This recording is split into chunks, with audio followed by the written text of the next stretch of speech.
Nesse 2023, a Igreja celebra o 9º aniversário da canonização de João Paulo II, o Papa Apóstolo da Divina Misericórdia, como era conhecido.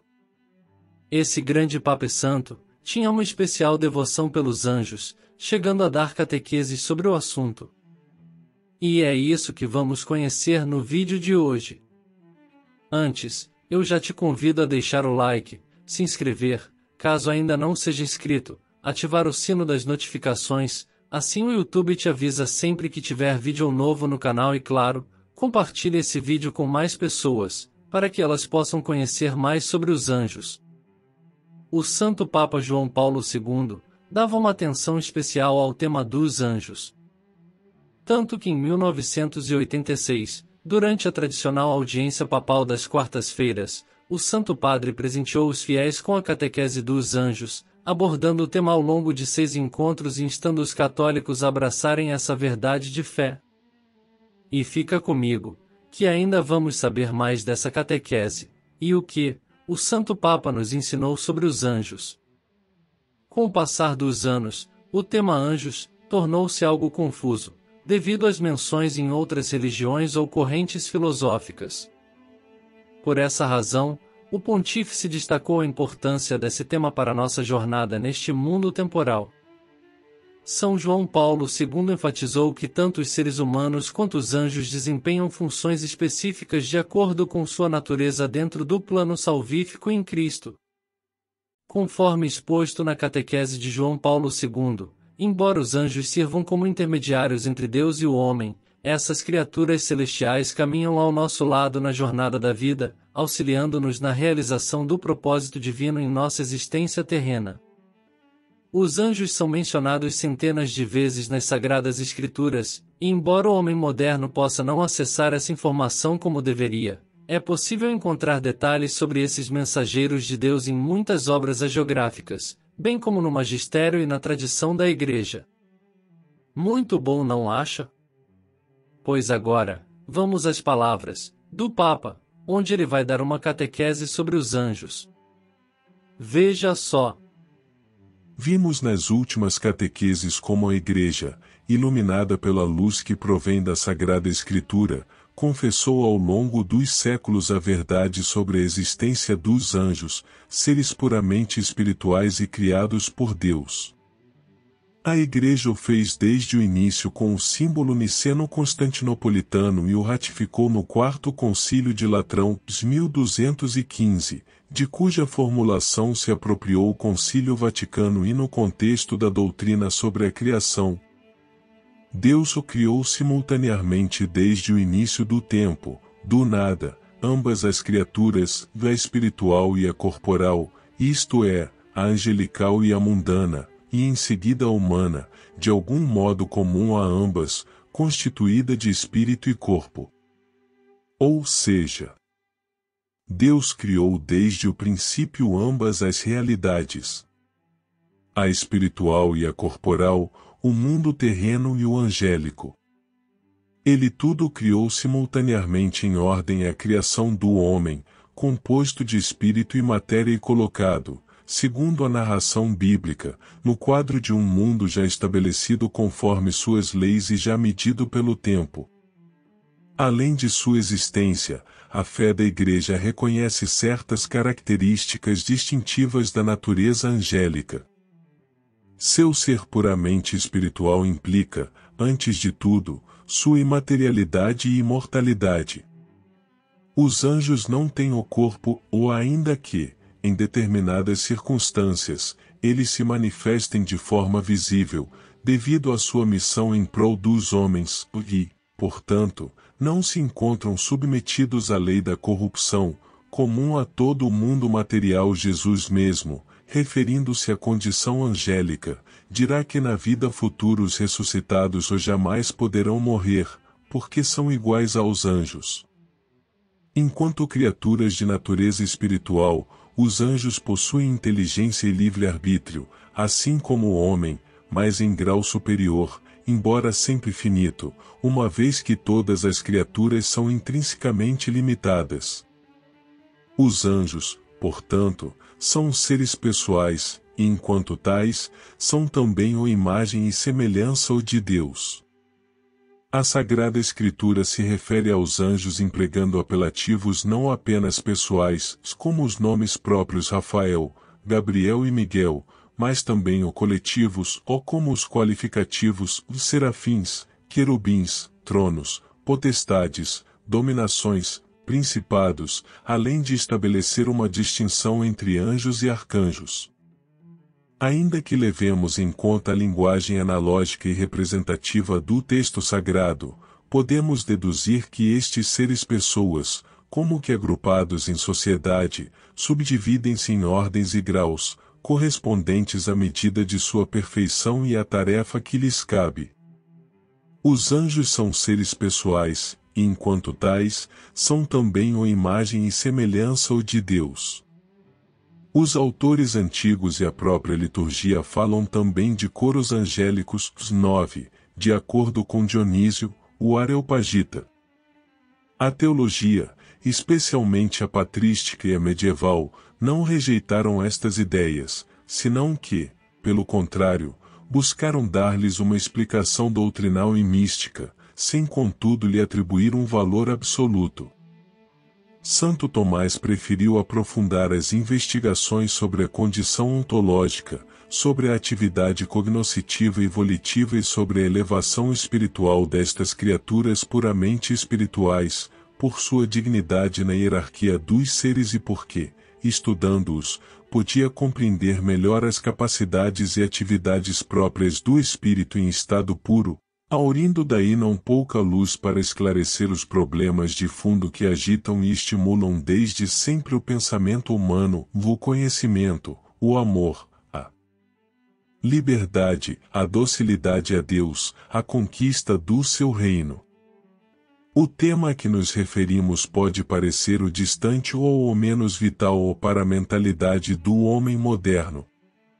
No entanto, a Igreja, propondo com franqueza toda a verdade sobre Deus, Criador inclusive dos anjos, crê prestar um grande serviço ao homem.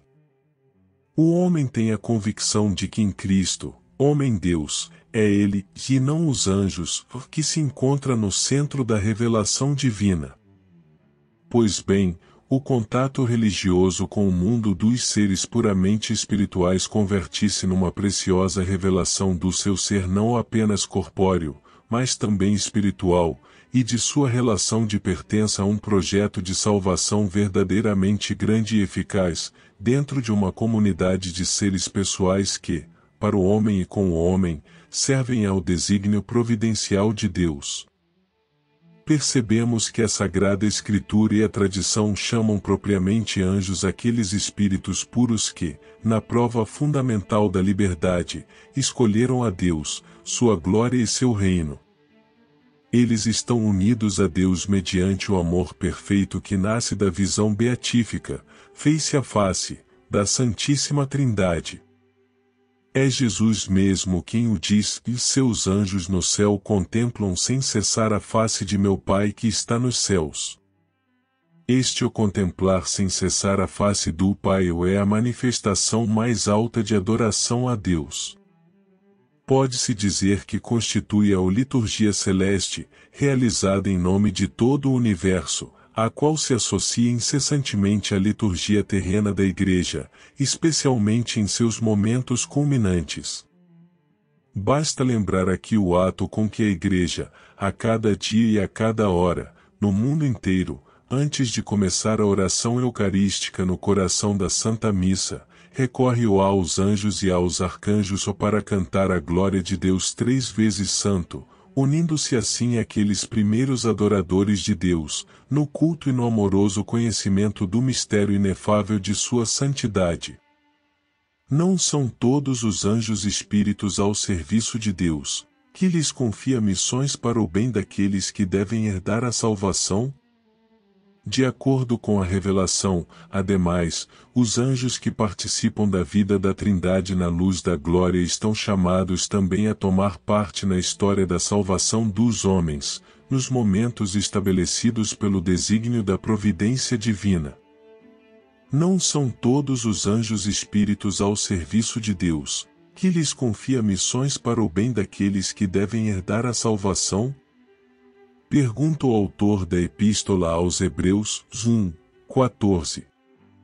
É isto que crê e ensina a Igreja, baseada na Sagrada Escritura, pela qual sabemos que os anjos bons têm por missão proteger os homens e zelar por sua salvação. Encontramos expressões como estas em diversas passagens da Sagrada Escritura, como, por exemplo, o Salmo 90:91, citado já repetidas vezes. Porque aos seus anjos ele mandou que te guardem em todos os teus caminhos. Eles te sustentarão em suas mãos, para que não tropeces em alguma pedra. Jesus mesmo, falando das crianças e admoestando-nos a não escandalizá-las, faz referência aos seus anjos. Além disso, atribui aos anjos a função de testemunhas no supremo juízo divino sobre o destino de quem tiver confessado ou negado a Cristo. Todo o que me reconhecer diante dos homens, também o Filho do Homem o reconhecerá diante dos anjos de Deus, mas quem me negar diante dos homens será negado diante dos anjos de Deus.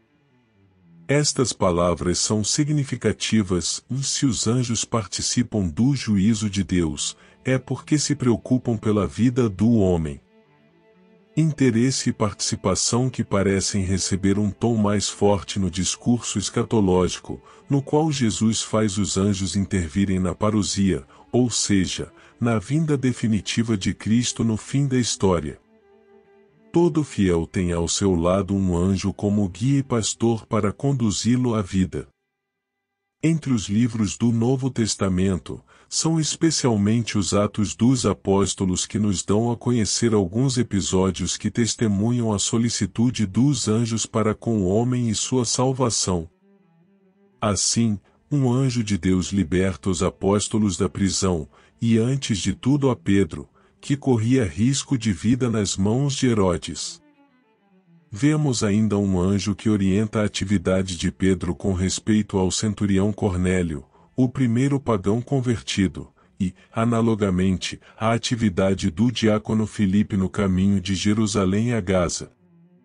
À luz destes poucos casos, citados a título de exemplo, compreende-se como se pôde formar na consciência da Igreja a persuasão de que foi confiado aos anjos um ministério a favor dos homens. Por isso, a Igreja confessa a sua fé nos anjos da guarda, venerando-os na liturgia com uma festa especial e recomendando que recorramos à sua proteção com frequentes orações, como a invocação ao Santo Anjo do Senhor. Esta oração parece reproduzir as preciosas palavras de S. Basílio. Todo fiel tem ao seu lado um anjo como guia e pastor para conduzi-lo à vida. Finalmente, é oportuno notar que a Igreja honra com culto litúrgico a três figuras angélicas, que na Sagrada Escritura recebem um nome próprio. A primeira é Miguel Arcanjo. Seu nome expressa sinteticamente a atitude essencial dos espíritos bons. Micael, com efeito, significa quem como Deus. Neste nome se expressa, pois, a eleição salvífica graças à qual os anjos ouvem o rosto do Pai o que está nos céus. A segunda é Gabriel, figura vinculada, sobretudo, ao mistério da encarnação do Filho de Deus.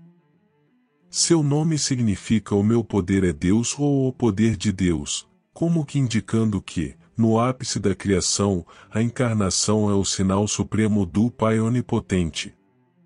Por fim, o terceiro arcanjo se chama Rafael. Rafael significa o Deus cura.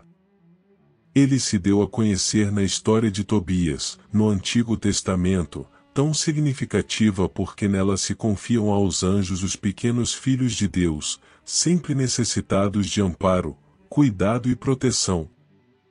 Se meditarmos bem, veremos que cada uma destas três figuras, Micael, Gabriel, Rafael, reflete de um modo particular a verdade contida naquela pergunta feita pelo autor da Epístola aos Hebreus.